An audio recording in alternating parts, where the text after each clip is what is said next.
اللهم صل على محمد وعلى آل محمد كما صليت على إبراهيم وعلى آل إبراهيم وبارك على محمد وعلى آل محمد كما باركت على إبراهيم وعلى آل إبراهيم إنك حميد مجيد.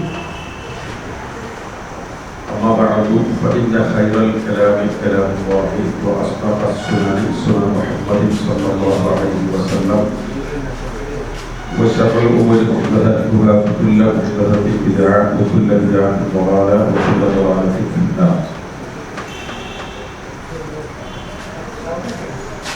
أعوذ بالله من الشيطان الرجيم. يا أيها الذين آمنوا اتقوا الله حق تقاته ولا تموتن إلا وأنتم مسلمون. ബഹുമാന്യ വിശ്വാസികളെ വിശ്വാസികളെ, അല്ലാഹു സുബ്ഹാനഹു വ തആല അവരുടെ ദീനിയായ നമ്മുടെ ഈ ഒത്തുചേരൽ പരലോകത്ത് ഉപകരിക്കുന്ന സ്വാലിഹായ അമലായി നമ്മിൽ നിന്ന് സ്വീകരിക്കുമാറാവട്ടെ. ISM ബേപ്പൂർ മണ്ഡലം ഓരോ മാസവും സംഘടിപ്പിക്കുന്ന വൈജ്ഞാനികമായ മതപഠന ക്ലാസിൻ്റെ ബസീറ എന്ന പേരിലുള്ള പ്രോഗ്രാമിൻ്റെ തുടക്കമാണ് ഇന്ന്. ബിസ്മില്ലാഹിർ റഹ്മാനിർ റഹീം. അതിന് തുടക്കം കുറിക്കുകയാണ്. അതിൻ്റെ ആദ്യ ദിവസം എന്ന നിലയ്ക്ക് ഇന്ന് സമാധാനം വിശ്വാസത്തിലൂടെ എന്ന വിഷയത്തിലാണ് ചില കാര്യങ്ങൾ നമുക്ക് മനസ്സിലാക്കാനുള്ളത്.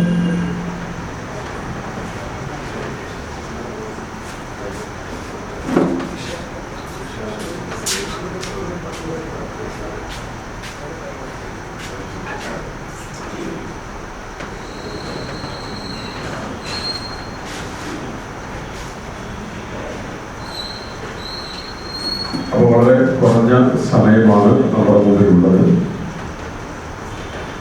ഈ സമയത്തിനുള്ളിൽ നമ്മുടെ വിശ്വാസവുമായി ബന്ധപ്പെട്ട വളരെ പ്രധാനമായ ഒരു ഏരിയയാണ്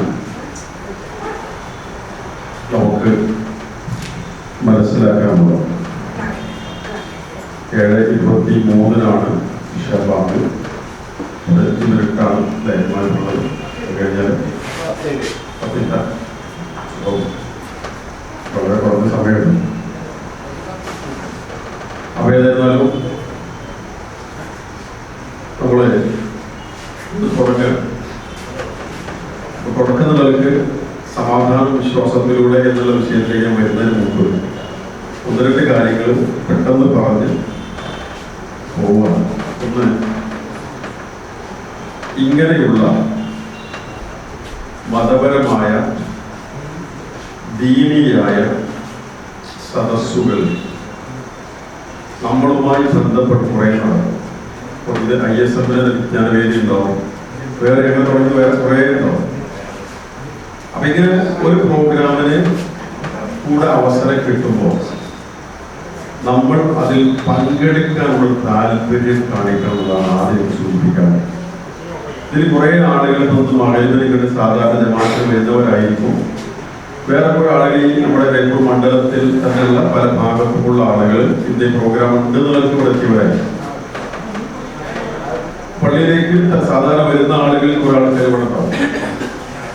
അവരും എല്ലാവരും മനസ്സിലാക്കേണ്ട കാര്യം, നമ്മൾ ഇങ്ങനൊരു പ്രോഗ്രാം ഉദ്ദേശിച്ചുകൊണ്ട് വരികയാണ്. അപ്പോൾ നമ്മൾ മൈലുസ്താൻ പള്ളി വരുന്നു, ഈ പ്രോഗ്രാം കൂടെ കഴിഞ്ഞിട്ടേ പോവുള്ളൂ. അപ്പൊ ഈ പ്രോഗ്രാമിൽ കൂടെ അറ്റൻഡ് ചെയ്യണം എന്ന ഉദ്ദേശത്തോടെ നമ്മൾ വരികയാണ്. അങ്ങനെ മതപരമായ സദസ്സുകളിൽ മജ്‌ലിസുകളിൽ നമ്മൾ പങ്കെടുക്കുമ്പോൾ അതിനൊരു പ്രത്യേകത റസൂലുള്ളാഹി സ്വല്ലല്ലാഹു അലൈഹി വസല്ലം പറഞ്ഞത്, അങ്ങനെയുള്ള ആളുകൾക്ക് മൻ സലക ത്വരീഖൻ യൽതമിസു ഫീഹി ഇൽമൻ, ആരെങ്കിലും ഇൽമ അന്വേഷിച്ചുകൊണ്ട് അറിവ് തേടിക്കൊണ്ട് ഒരു വഴിക്ക് പുറപ്പെടുകയാണെങ്കിൽ വീട്ടിൽ നിന്ന് ഇറങ്ങുകയാണെങ്കിൽ ആ മനുഷ്യന്റെ സ്വർഗത്തിലേക്കുള്ള വഴിയിൽ അല്ലാഹു അയാളെ പ്രവേശിപ്പിക്കും എന്നാണ്. അപ്പൊ ഇവിടെ നല്ലൊരു നെയ്യത്തുണ്ടായാൽ, ഇന്ന് നമ്മൾ വീട്ടിൽ നിന്ന് ഇറങ്ങി വന്നപ്പോൾ ഈ ഉദ്ദേശത്തിൽ വരുന്ന ആ ഒരു നെയ്യത്തുണ്ടായാൽ സ്വർഗത്തിലേക്കുള്ള വഴി അല്ലാഹു എളുപ്പമാക്കിയതാണ്. അപ്പൊ ഇത് നമ്മൾ മനസ്സിലാക്കണം. അത്രയും വലിയ ഒരു മഹത്തായ സദസ്സാണ് ദീനിയായ ഇൽമിന്റെ സദസ്സ് എന്നത് നമ്മൾ അറിയുകയും അതിന്റെ പുണ്യം എനിക്ക് ലഭിക്കണം എന്ന ആഗ്രഹം ഉണ്ടാവുകയും ചെയ്യണം. അല്ലാഹു തആല ആ നിലയ്ക്ക് അത് നമ്മിൽ നിന്ന് സ്വീകരിക്കുമാറാവട്ടെ. ഇനി പ്രിയമുള്ളവരെ, നമ്മൾ വിശ്വാസികളാണ്. വിശ്വാസി എന്ന് പറയുമ്പോൾ അല്ലാഹു സുബ്ഹാനഹു വ തആലയിൽ വിശ്വസിക്കുന്നവരാണ്, അതുപോലെ പരലോകത്തിൽ വിശ്വസിക്കുന്നവരാണ്, പ്രവാചകരിൽ വിശ്വസിക്കുന്നവരാണ്, അങ്ങനെ തുടങ്ങി വിശ്വസിക്കേണ്ട കാര്യങ്ങളിലൊക്കെ വിശ്വസിക്കുന്നവരാണ്. അതിനാൽ അല്ലാഹുവിൽ കൃത്യമായി വിശ്വസിക്കുമ്പോൾ അതുകൊണ്ട് നമുക്ക് ലഭിക്കുന്ന ഒരു സമാധാനവും നിർഭയത്വവും അത് ഒരു പക്ഷെ വാക്കുകൾ കൊണ്ട് വർണ്ണിക്കാൻ സാധ്യമല്ല. ഭൗതിക സാഹചര്യങ്ങൾ നോക്കുമ്പോൾ കുറേ പല അവസ്ഥകൾ ഉണ്ടെങ്കിലും പ്രയാസങ്ങൾ ഉണ്ടെങ്കിലും നമ്മൾ യഥാർത്ഥ വിശ്വാസികളാണ്. എല്ലാറ്റിനും കഴിവുള്ള അലാ കുല്ലി ഷൈഇൻ ഖദീറായ അല്ലാഹുവിനെ ഏൽപ്പിച്ചവരാണ് എന്നിടത്ത് വലിയ ഒരു സമാധാനം നമ്മുടെ മനസ്സിലുണ്ടാവും. അത് യഥാർത്ഥ വിശ്വാസിക്ക് ഉണ്ടാവും. അവിടെയാണ് യഥാർത്ഥ തവക്കുൽ ഉണ്ടാകുന്നത്. നമ്മളിപ്പോ ഇന്ന് വീട്ടിൽ നിന്ന് ഇറങ്ങി വന്നപ്പോഴും ചൊല്ലിയിട്ടുണ്ടാകണം എന്ന് ബിസ്മില്ലാഹി തവക്കൽതു അലല്ലാഹ് വലാ ഹൗല വലാ ഖുവത ഇല്ലാ ബില്ലാഹ്. എന്താണ് നമ്മൾ പറഞ്ഞത്? ബിസ്മില്ലാ, അല്ലാഹുവിന്റെ നാമത്തിലാണ് ഞാൻ ഇറങ്ങുന്നത്. തവക്കൽതു അലല്ലാഹ്, ഞാൻ അല്ലാഹുവിൽ ഭരമേൽപ്പിച്ചിരിക്കുന്നു. രണ്ട് തരം കാര്യങ്ങൾ ഭരമേൽപ്പിച്ചിരിക്കുന്നു. ഒന്ന്, നമ്മൾ വീട്ടിൽ നിന്ന് ഇറങ്ങുന്നത് ഒരു കാര്യം ഉദ്ദേശിച്ചുകൊണ്ടാണ്, ആ വിഷയം ഞാൻ അല്ലാതെ ഏൽപ്പിച്ചിരിക്കുന്നു. മറ്റൊന്ന്, വീട്ടിൽ നിന്ന് ഇറങ്ങിപ്പോരാണ്, വീടിന്റെ കാര്യം നോക്കണം, അതും അല്ലാതെ ഏൽപ്പിച്ചിരിക്കും. അങ്ങനെ ഞാനുമായി ബന്ധപ്പെട്ട എല്ലാം, നമ്മളുമായി ബന്ധപ്പെട്ട എല്ലാം തവക്കൽതു അലല്ലാഹ്, ഞാൻ അല്ലാഹുവിനെ ഏൽപ്പിച്ചിരിക്കുന്നു. ആ അല്ലാഹ് ആരെയാണ് എന്ന തിരിച്ചറിവുന്നായിരിക്കണം അതുണ്ടാകേണ്ടത്. അല്ലാതെ വീട്ടിൽ നിന്ന് ഇറങ്ങുമ്പം അതിനാണ് ഒരു യാന്ത്രികമായി വരിക.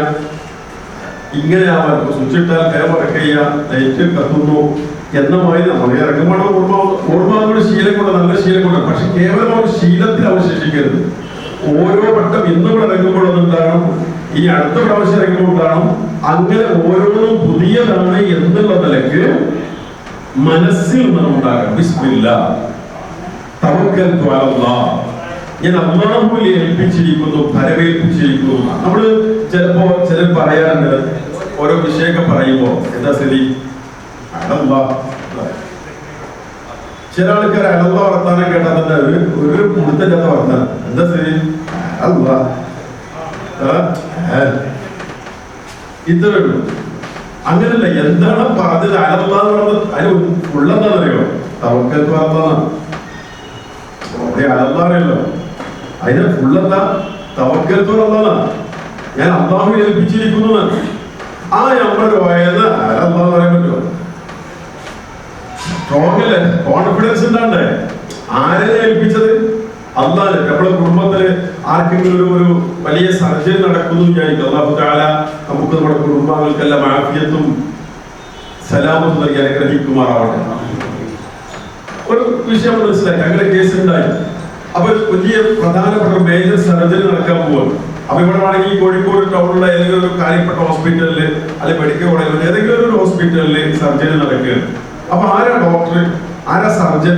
ഇന്ന ഡോക്ടർ, അയാൾക്ക് ഇത്ര എക്സ്പീരിയൻസ് ഉണ്ട്, ഹോസ്പിറ്റൽ ഇത്ര ഫെസിലിറ്റിയുള്ള ഹോസ്പിറ്റലാണ്. ഓക്കെ, അങ്ങനെ ഒരു ആത്മവിശ്വാസം ഉണ്ടല്ലേ? അതിന്റെ അപ്പുറം, അതിന്റെ എത്രയോ അപ്പുറം, അതിവിടുത്തെ ദുന്യവിയായ ചില കാരണങ്ങളാണ്. അതിന്റെയൊക്കെ അപ്പുറം ഇതിനൊക്കെ അത് ആ ഓപ്പറേഷൻ സക്സസ് ആവാനുള്ള തൗഫീഖ് അല്ലാഹ് നിന്നാണ്. ആ അല്ലാഹുവിനെ ഞാൻ ഏൽപ്പിച്ചിരിക്കുന്നു. അത് നമ്മൾ അല്ലാഹ് ഉറക്കണമെങ്കിൽ അതല്ല വേണ്ടത്. ഞാൻ ആരെ ഏൽപ്പിച്ചത്? അല്ലാഹനെ. ഈ ഒരു വിശ്വാസം ഉണ്ടാകും. അതുണ്ടായി കഴിഞ്ഞാൽ ഒരു പക്ഷേ ഭൗതിക സാഹചര്യങ്ങളൊക്കെ എതിരാണെങ്കിലും അല്ലാഹുവിനെയാണ് നാം ഏൽപ്പിച്ചത് എന്ന ഒരു തിരിച്ചറിവിലൂടെ മനസ്സിന് വലിയ സമാധാനവും നിർഭയത്തോടെ, അത് വിശ്വാസികൾക്കേ ഉണ്ടാവുള്ളൂ. അല്ലാഹ് പറയുന്നുണ്ട്, അല്ലദീന ആമനു വലം യൽബിസു ഈമാനഹും ബിദുൽം ഉലൈക ലഹുൽ അംനു വഹും മുഹ്തദൂൻ. അല്ലദീന ആമനു, വിശ്വസിച്ചവർ, വലം യൽബിസു ഈമാനഹും ബിദുൽം, അവരുടെ വിശ്വാസം ദുൽമുമായി ചേർക്കാതിരിക്കുകയും ചെയ്ത ആളുകൾ, ഉലൈക ലഹുൽ അംൻ, അവർക്കാണ് നിർഭയത്വമുള്ളത്, വഹും മുഹ്തദൂൻ, അവരാണ് സന്മാർഗികൾ. എന്താ ആയത്ത് പറഞ്ഞത്? സൂറത്തുൽ അൻആമിലായതാണ്. എന്താ പറഞ്ഞത്? എന്താണ്? പിന്നെ അല്ലദീന ആമനു, വിശ്വസിക്കുകയും, വലം യൽബിസു ഈമാനഹും ബിദുൽം, അവിടെ വിശ്വാസം ദുൽമുമായി ചേർക്കാതിരിക്കുകയും ചെയ്തവർ. വിശ്വസിച്ചു, വിശ്വാസം ദുൽമുമായി ചേർത്തില്ല. ദുൽമ എന്ന് പറഞ്ഞാൽ അവിടെ ഉദ്ദേശം ദുൽമ അക്രമം. ക്രമം തെറ്റലാണല്ലോ അക്രമം. അക്രമം യഥാർത്ഥ ക്രമം എന്നാൽ അല്ലാഹുവിൽ അവന് മാത്രം ഇബാദത്ത് ചെയ്യലാണ്. അവനാണ് എല്ലാം സൃഷ്ടിച്ചത്, എല്ലാം സംരക്ഷിക്കുന്നത്, പരിപാലിക്കുന്നത് അവനാണ്. അതുകൊണ്ട് അവനെ മാത്രം ആരാധിക്കുക എന്നതാണ് ക്രമം. അതാണ് അദ്ല്, അതാണ് നീതി. അതിന് നേരെ വിപരീതമാണ് അക്രമം, നുൽമ്. അതിന്റെ വിപരീതം നുൽമ. അള്ളാഹ്ക്ക് മാത്രം എല്ലാം